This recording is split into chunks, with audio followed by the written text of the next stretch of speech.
This nice fellow to my left-hand side is Johan Hutting. I'm Veloso. You probably already figured it out with the photos on the big screen up here. We work for ING, a Dutch bank with, what did they say a few years ago? It's not a bank, it's IT company with a banking license. Exactly. Therefore, we are both active in backend development, mostly Java and JVM based, which means that there is a very high focus on everything related to backend application development, etc. Before we get to the topic of this conversation, I would like to ask you two things. The very first thing, since now it's the first session after lunch, is who is asleep right now? Thank you very much. I will try my best to not disturb everybody who put their hands up. And the second question is, who has heard already today people talking about efficient software? Lovely, you'll hear it again. Thank you very much for coming. Our conversation is about, building efficient software, specifically with some advice that Johan is going to give and show. It is a show and tell session. But first, I would like to get started with a wall of text. So, what do we mean when we talk about green IT? Specifically, there is a very big definition out there. But let me just, get it down to what matters. Green IT is about developing software which uses as little resources as possible. Now, it just so happens that 50 years ago, this was an absolute necessity. Today, it's more of a luxury. How did that happen? Quite simple. Never mind, don't even try to read the numbers on this chart. They're too small. But the whole point is that we have Moore's law on the one hand to thank for it, because every year that goes by, computational power increases. And therefore, every year you get the ability to do things which are more complicated than they were the year before. If we add to it the fact that computational cost and storage cost has gone down dramatically in the past few decades, then we have an explosive combination. And the combination means that whereas 50 years ago, if for some reason whatever algorithm, whatever code you wanted to write didn't fit in your memory, or it was taking too long to compute, you had only two choices. Either you would give up, or you would have to devote time and effort to optimize the thing so that it would run accordingly to the computational power of that time. Looking at these graphs, there came a time where it became cheaper and time effective to just throw hardware at the problem. Oh, it's running out of memory. Yeah, sure. Just a couple more modules there. Problem solved. Is it too slow? Fine, we buy the newest processor. It's faster. Problem solved. The same thing happens nowadays when people provision resources in the cloud. It's so easy, right? We're running out of memory. 2 clicks in the user interface. Bam, you have more memory. Problem solved. Your credit card may not agree, but your computational problem is solved.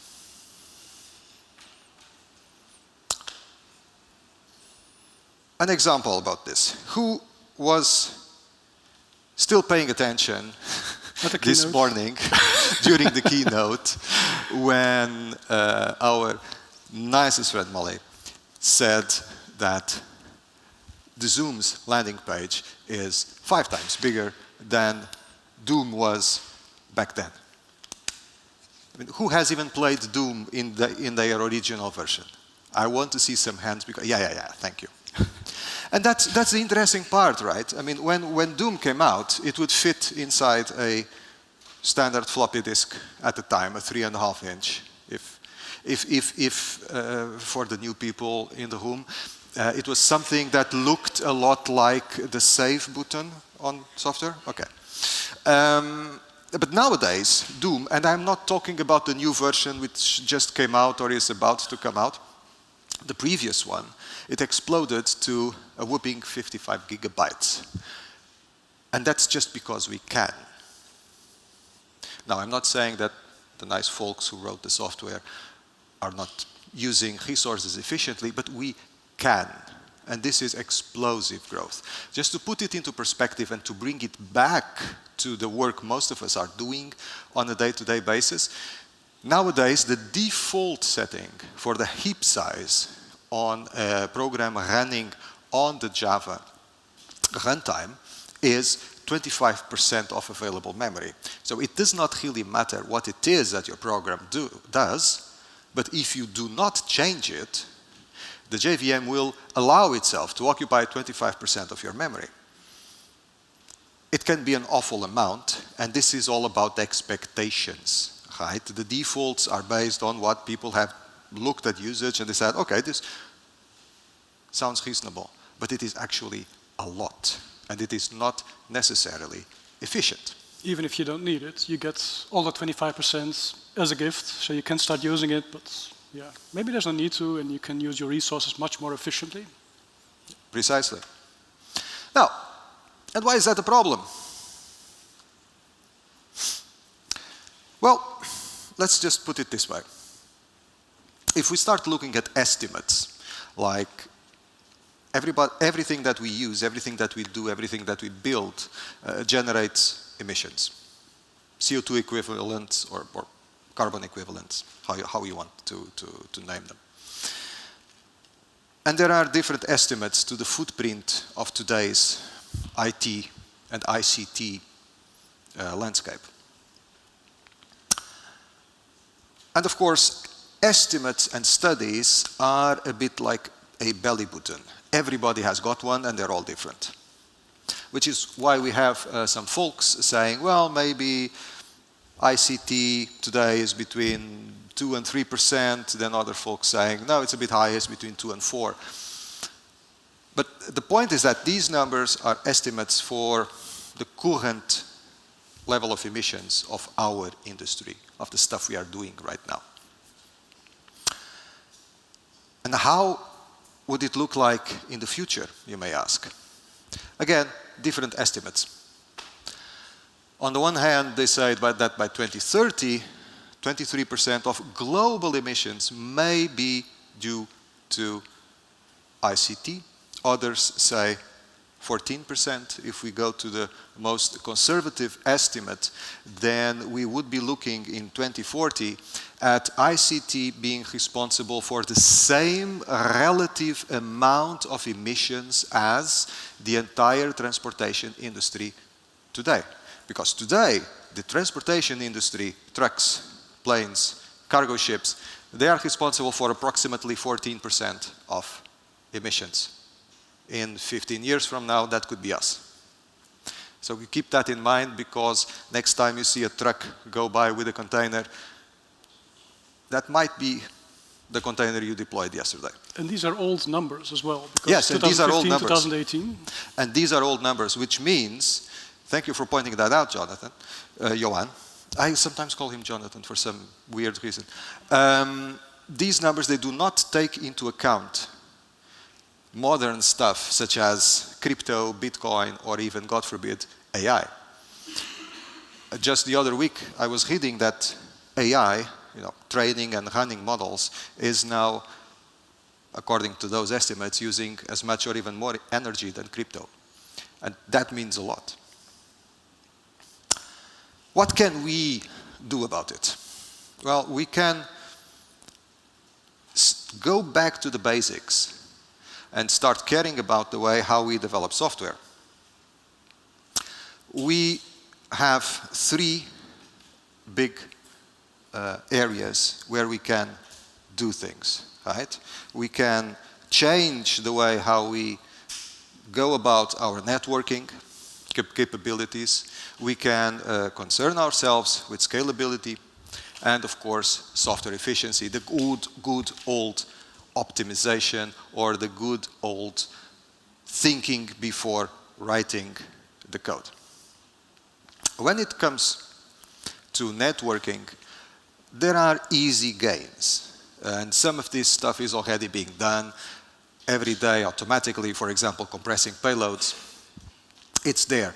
We can also make a conscious choice to choose more efficient transport protocols. So if you are using XML just because you like it, then probably you could take a pill and change to JSON, or even go gRPC if you don't need to understand what's going on the wire. A suggestion. We can also do something which is very simple, like when you have an endpoint which is supplying data, instead of defaulting to supplying the whole bunch of information, let your caller tell you what they want, what they need. When it comes to scalability, we also have a number of options. We can choose to run stateless applications, which allows us to scale up and down the application as necessary, flipping the switch on and off. We can use horizontal scaling capabilities of our platforms. And this not only reduces the CO2 footprint, but it also helps with the finance department's budget. For software, well, we can use asynchronous calls. And why is that there at the top of the list? The reason is that even though nowadays with the new JVM versions, and since a few years back with Kotlin and other frameworks, we don't need to rely as much on platform threads. They are still there, and they are also often used to handle I/O. But the reason is that if the CPU is not blocked, then of course it is free to do something else. When it comes to recent developments on software, on the way to build software, on the way to write software, we also have new techniques such as the ones that Johan will show in a moment, which means whenever you can also not use bytecode, not use interpret code, but instead run it directly on machine language. And if you can, looking at your platform's energy consumption, let's just say that you have a batch job that runs at peak hours, probably around dinner time, to calculate, I don't know, the sunset time, whatever. If you can run that at a moment where your electricity is being generated mostly from renewable sources, then your impact is lower. It does not mean that you need necessarily to optimize that job. It's probably already optimized to the biggest extent, but you can run it at a different time. Yes. And now, Johan will step break in stuff, right? That's the and go native. Yes. So in my daily life, I'm 80% engineer in a team and 20% developer advocate, telling people about engineering culture and helping them get better at their craft. And well, this is one of those things where I think in a team you can actually win a lot depending on what type of application you use.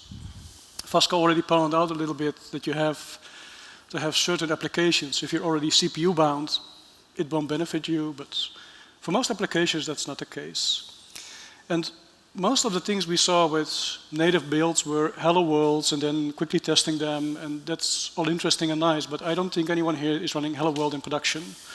So we figured, let's make a REST endpoint which is quite common, and have a database in between, have some conversations in between, so we're actually converting the object from the database, the entity, towards a Java record, and then giving that back. And to prevent calling the same URL all the time, I did something very sneaky and added a random feature, so you could actually just call them with a maximum number, and then it would give you those fields back. So you could somewhat simulate what's happening in production in real time, because no one calls the same data all the time. So we have endpoints, we have 3 types of applications. One is built in Spring, one is built in Quarkus, and one is built in Micronauts. And well, Helidon is still on the horizon for us, but that's also an interesting framework to check out. So all in all, you can see here the endpoints. I'm just calling quite a simple entity, getting data back and returning the records. And I have an enumeration for the status, which, well, it's a task application, so we kept it quite simple. So to run this, we typically would, at this moment, run it as a JVM application, in which case you get awesome tooling like Visual VM. Anyone here has heard of Visual VM and used it?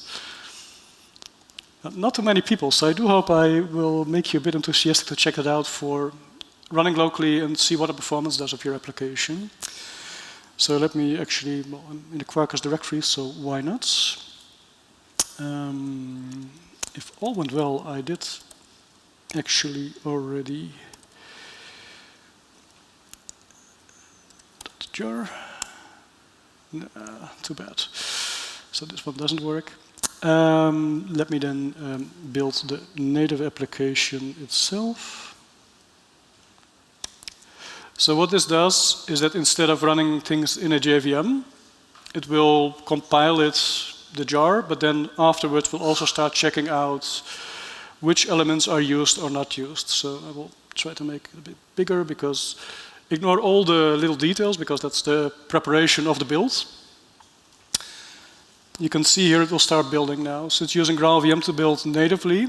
And typically this application will build in like a couple of seconds, but because it's Graal, it has to check out which of your methods are used, which of your functions are used, and throw away all the other stuff, because those frameworks, Spring alone, if you make a basic Spring application, it's huge. It's over 100 megabytes.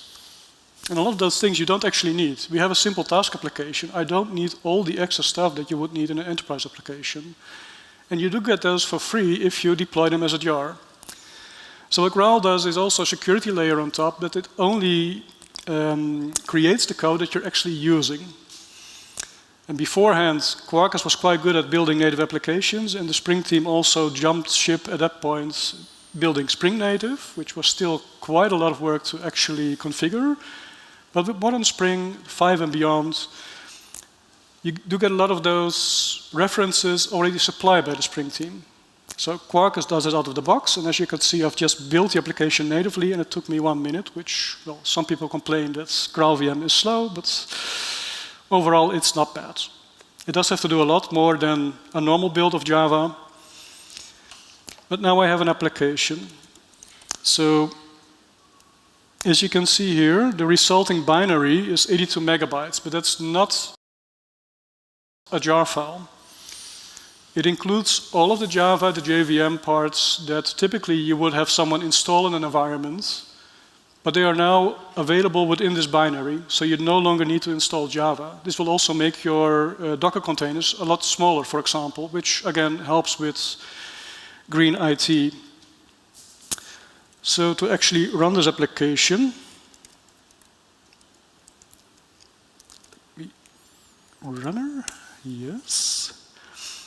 I sometimes have to run it twice, but I think it's started up quite rapidly now. Yes. We have virus scanners. I work for a bank, and sometimes it interferes with my quick run. But as you could see here in all white, the application started up in 0.035 seconds. I don't even have to wait. And the interesting part in this for a team is if you have test and acceptance environments, or even production, there are moments during the day and during the week that your application is hardly used. And you can actually scale down at that point. And if you need it back up, then it's so fast to actually start again. So a user won't notice these amount of seconds. If it takes 5 seconds, sure, a user will notice. But in this case, it's near instant. To show you, and this is Visual VM, it's an open source tool that you can download and install on your PC. Normally, you would need a JVM for this. But there's a nice feature in the build tools, both in Quarkus and within Spring, to enable you to monitor. So it doesn't offer you all the options that you would have in a normal jar that you're running, but it does give you some insights on what the application is doing. So the application started is not using any CPU at the moment, and as you can see, the current memory usage is 70 megabytes for just the REST endpoint running. Try to do that with a running JVM. I haven't done anything yet, though. So just to be sure that it is working, and the weather here is much better than in my hometown, as you can see. It will rain tomorrow as well. Let me see, this is Quarkus, so it should be on 1. There you go. So what we have here is, we just have some titles and who is working on it, what's the status. Vasco, you have to do some work, as you can see. These are book titles, I had to find some random data. You can already see at this point, I just did some F5s and nothing happens. So there are better ways to actually performance test this. And one of the tools that we like to use is called Hey, which I will start up now. If I can actually find a README, there you go. Well, we have Quarkus here, which is running on 8081, so I use different ports to put those applications next to each other and also see how the application behaves, because every framework has their own strengths and weaknesses, just like your own code that you're implementing. So what this does, and I have to run it twice, just in case, because sometimes there is a warm-up needed. You can already see that it's performing quite well at this part. So let me run it a second time. This application calls 250,000 times, yes, instead of 2.5 million, and it will actually give you some insight on how the application performs. So if you do consider using native implementations on your application, well, with Quarkus it's very easy to switch, with Spring also by extending it with a native prompt, which I will show you shortly. Then you can compare both applications with one another to see how they perform. Typically people tell you that JVM needs to start up slowly and at a certain point will start performing better. What I've seen overall is that if you use the ML inferred optimization or PGO itself, which is a profile guided optimization, they come really close. And if you're not focused on throughput completely, because your application might have to do a lot more things than just quickly answer and handle a lot of requests, not all applications require this. And it might even be that with the default settings, your application is already performing much better in resource usage. And the interesting part is, I have here 2 small spikes, and that's the CPU part. If I'm running this on a JVM, it will spike all the way up to 60–80%. Because the JVM has to start thinking about, okay, what's going on, all those 250,000 requests, how can I optimize this in the meantime, has to do some garbage collection, etc. You can also see the memory usage, and it actually went down. So the resource usage already was insanely low for a Java application. I mean, if I run a normal Java application, I'm not using 25 megabytes of memory. We just showed that 25% is taken. And typically, we don't have 100 megabytes on our laptops anymore. We did in the Doom time, although even then I think we had much less. Well, I don't remember the numbers exactly, but I think you could see these heap sizes around Java 1 or 1.1, give or take. That's almost before my time, but yeah. Although I'm over 30.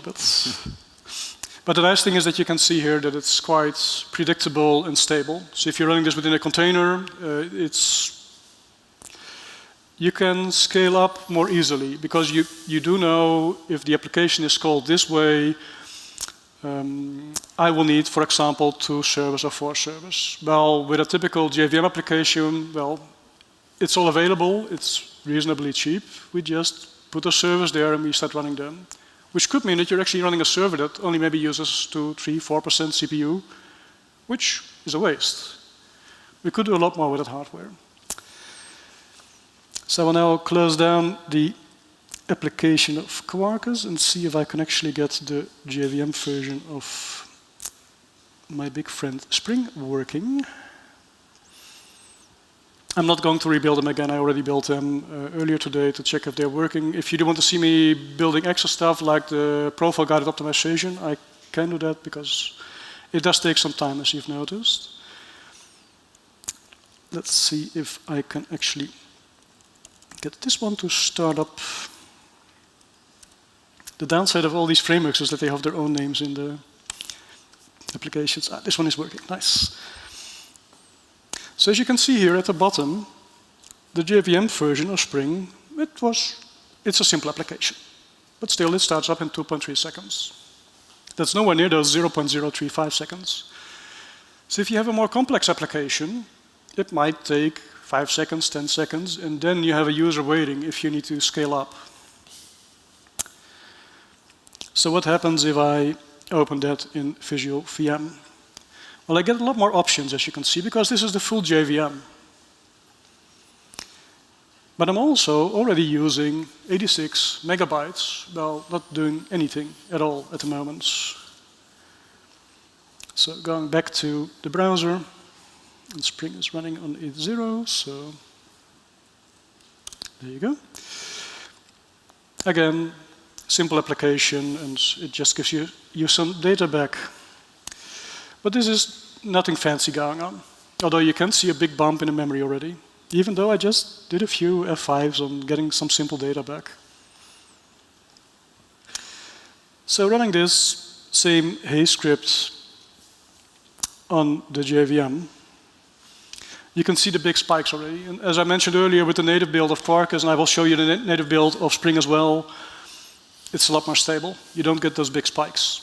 You can also see the memory spiking up insanely high because the memory is available and the JVM is like, I can use it, why shouldn't I? So this is the main difference between native builds and JVM builds. What I'm typically doing if I'm building a native application is that I will test and build locally using the JVM.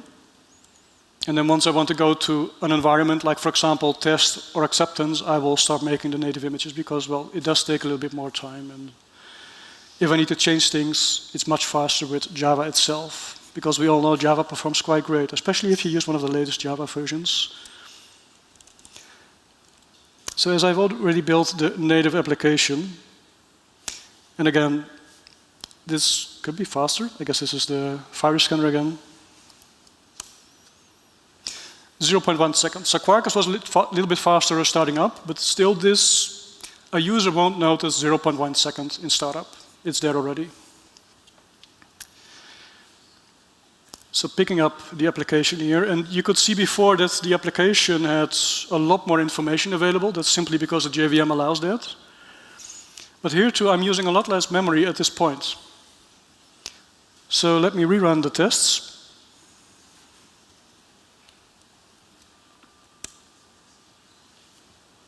And I should have run the JVM test twice for the warm-up, but yeah.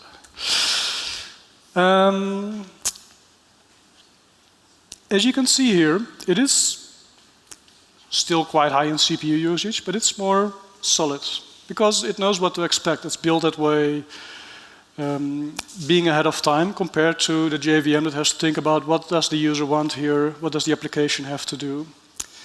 You can see that Spring actually is using quite a bit of memory, but again, it's reasonably predictable. There's no spikes all over the place. So if you do have an application that's constantly touching boundaries in your container, then it might become interesting to actually look at either native builds or scale up with more machines, of course. So another framework that we've tried out is Micronaut. And Micronaut's promise is that, well, the name is in micro. They do try to make the resource usage more efficient. Let me kill the application. I did make it a bit protected, so if I'm running one, I can't run another one because the database will say, I have a lock. So let me start up Micronaut as well. As you could see, it was also quite fast. I do hope I have the AMX export enabled. And it should also show up in here. That's native still. No, doesn't look like I enabled it. We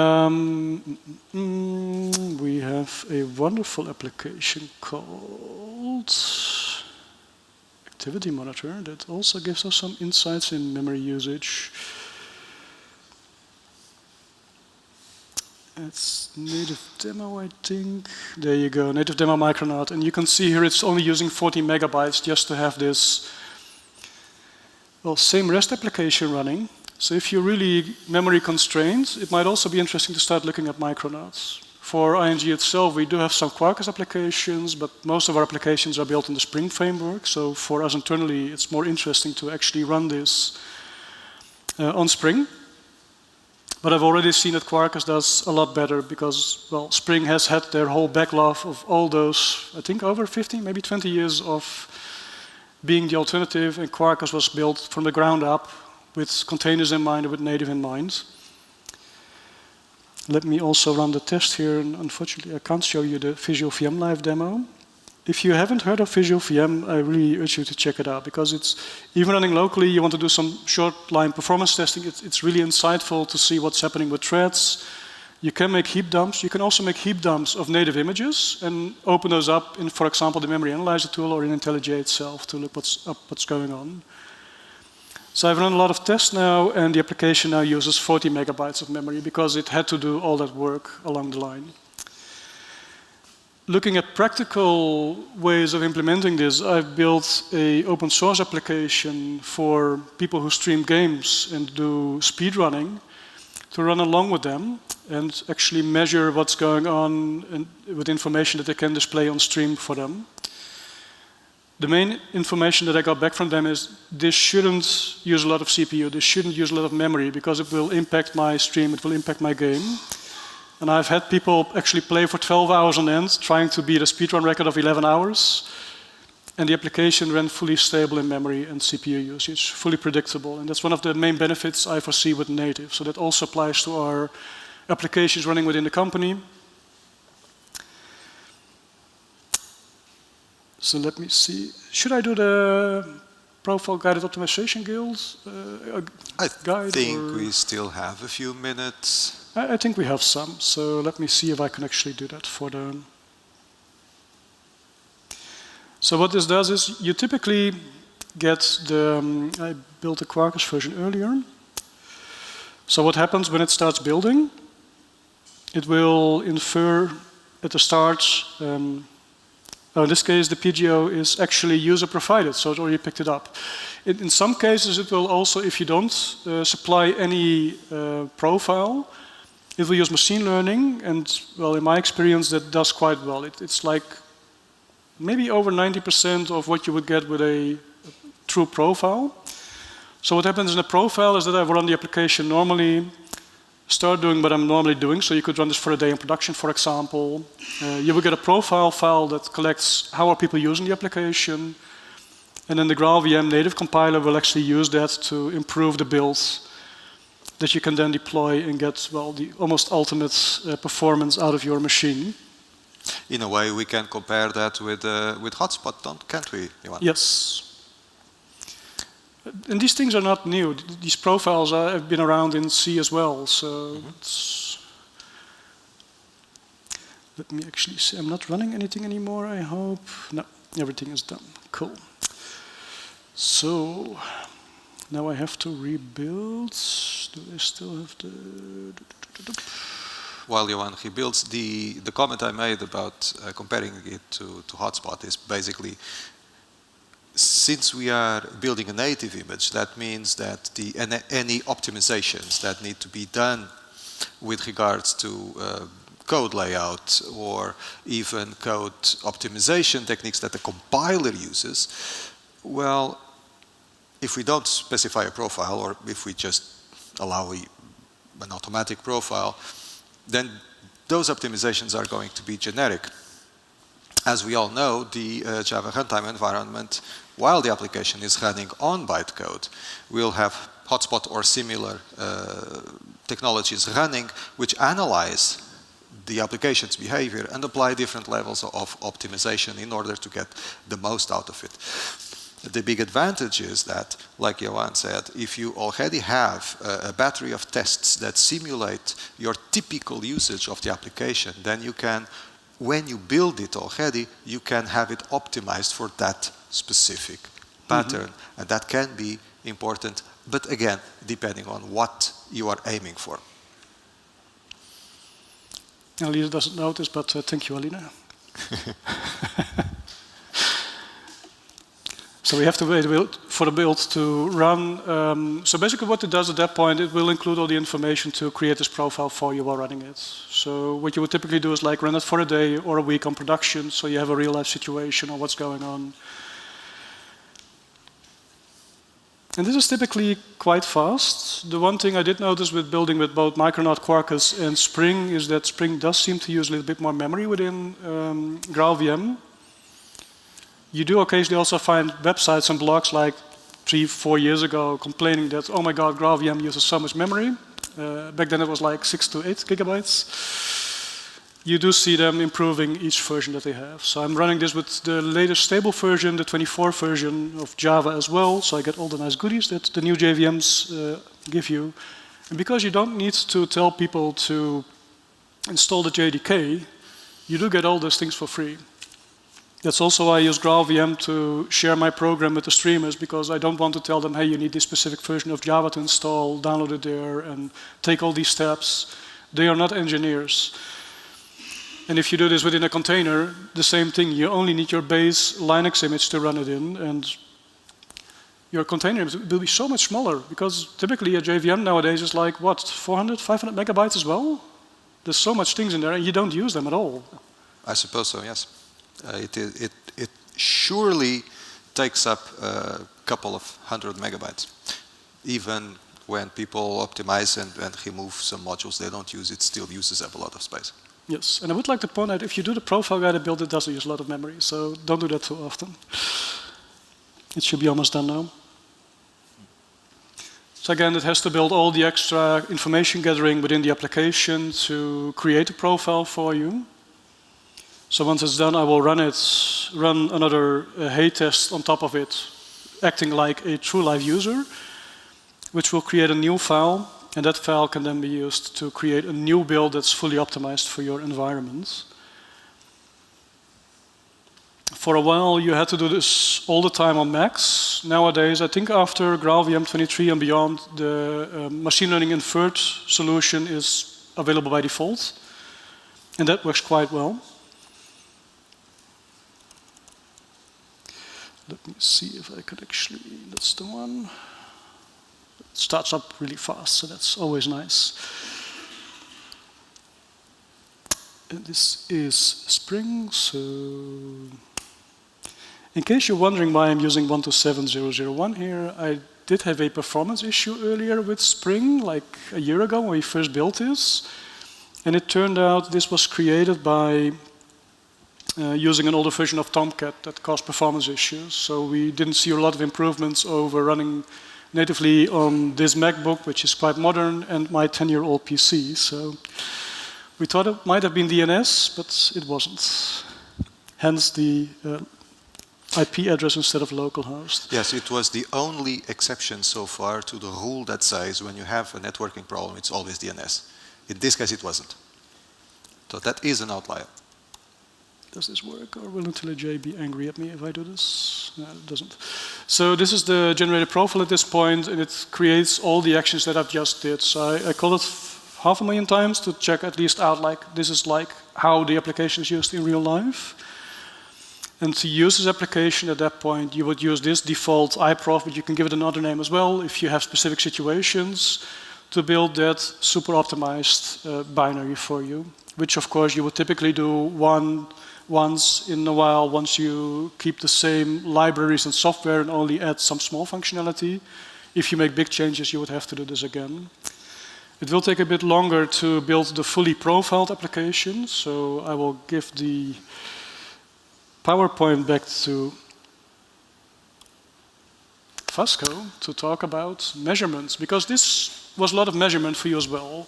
If you want to look at how does native help me, or does it help me, you should start measuring. And every application is different, so Precisely. I mean, I don't know. I hope you did not feel bored by these few minutes. At least the people who earlier said they were asleep probably stayed asleep. But this is the truth, right? If we are going to try to find out if a specific technique works for our application, then there is only one way to know. You measure, and then you measure, and you measure again, and you keep on measuring. It can be a little bit complicated then to estimate, okay, so I am looking at resource usage, but then if I am asked to run reporting on carbon emissions, then how do I do that in a way that makes sense? The principle is the same whether you are measuring for CPU or for memory, or whether you are measuring for carbon emissions. There is an expression from a measuring method being worked upon by the Green Software Foundation, which is the software carbon intensity. Now, this is not complicated, but the thing I want to point out is the last bit of the expression, where it says per hour. That's per unit of work.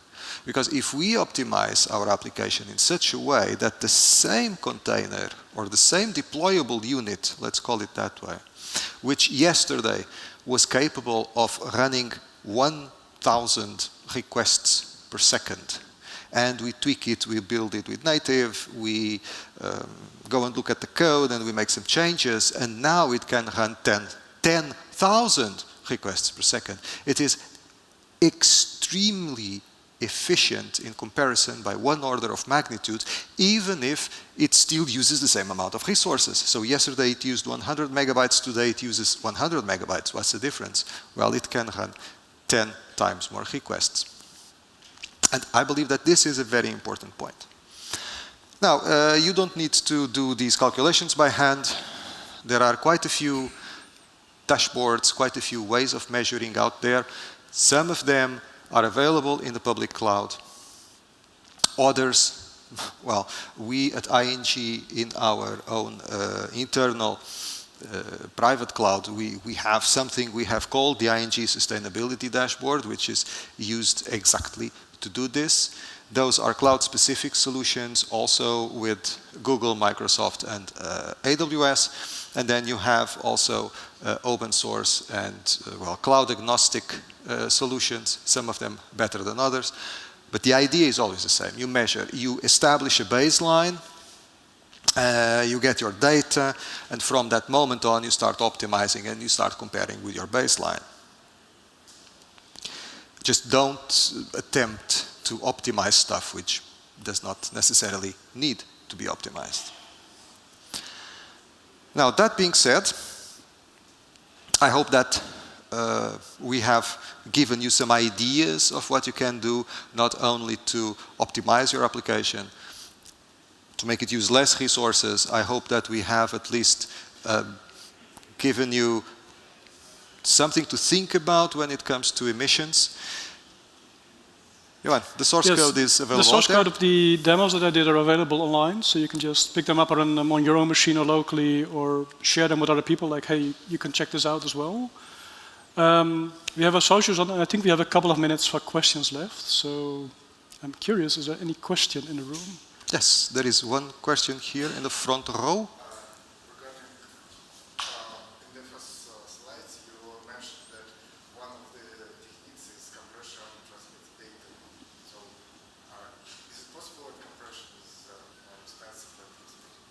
Okay, so the question was regarding to the suggestion of compressing data which is transmitted over the network. Is it possible that compression is more expensive than the data that's being transmitted? The answer is everything is possible. It really depends on the amount of data that you are transmitting. So, for example, if we look at today's websites, if they need to transmit, I don't know, 20 megabytes of data just to load the front page, uncompressed.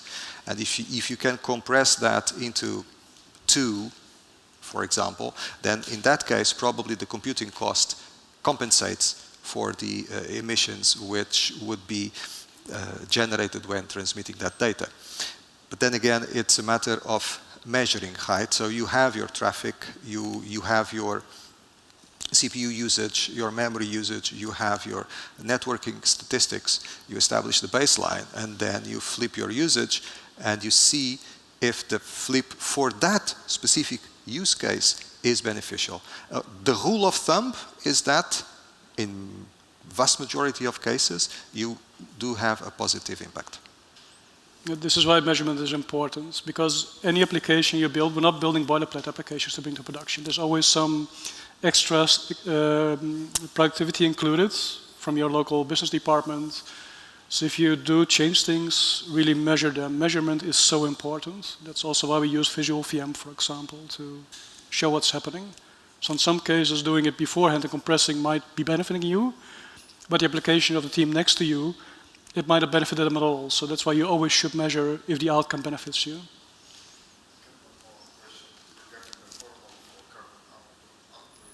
The calculation, yeah.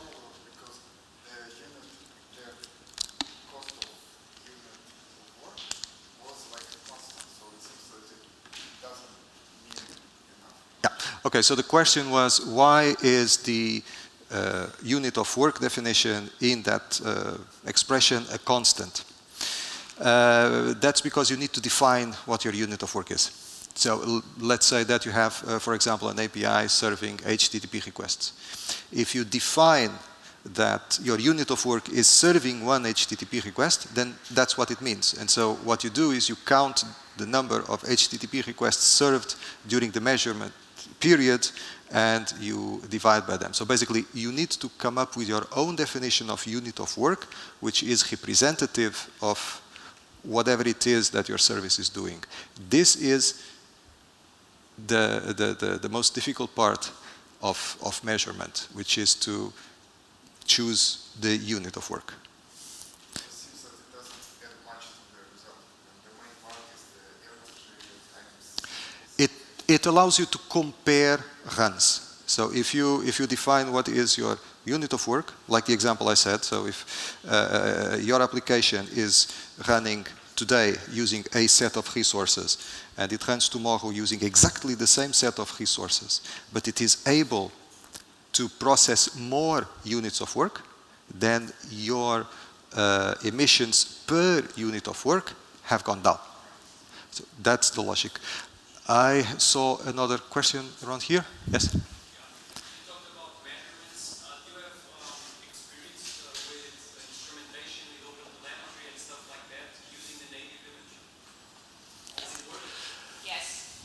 Well, thank you, Alina.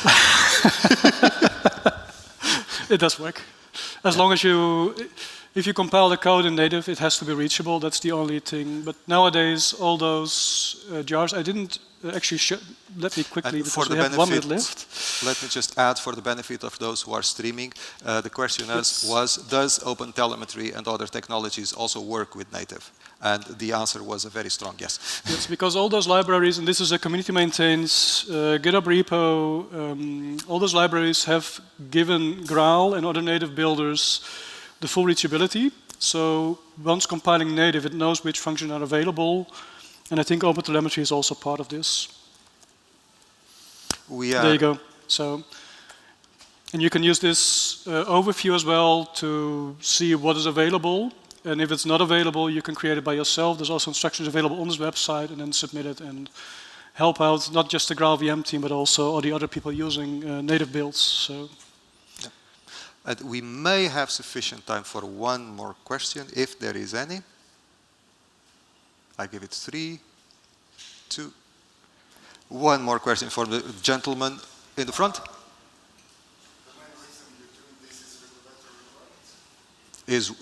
Sorry, I didn't quite catch that. You have this dashboard for carbon emissions is for regulatory requirements. The question is whether the dashboarding is to fulfill regulatory requirements. Well, the organization is indeed required to report in terms of carbon emissions. However, I should also point out that the reduction in carbon emissions also means a reduction in resources. So it does benefit your regulatory requirements, but it also makes sure that you are using less resources, you are spending less, you are being more efficient. Yes. As we are over time, if you have any other questions, feel free to reach out to us. You can use our socials, ask at the conference, we'll be around.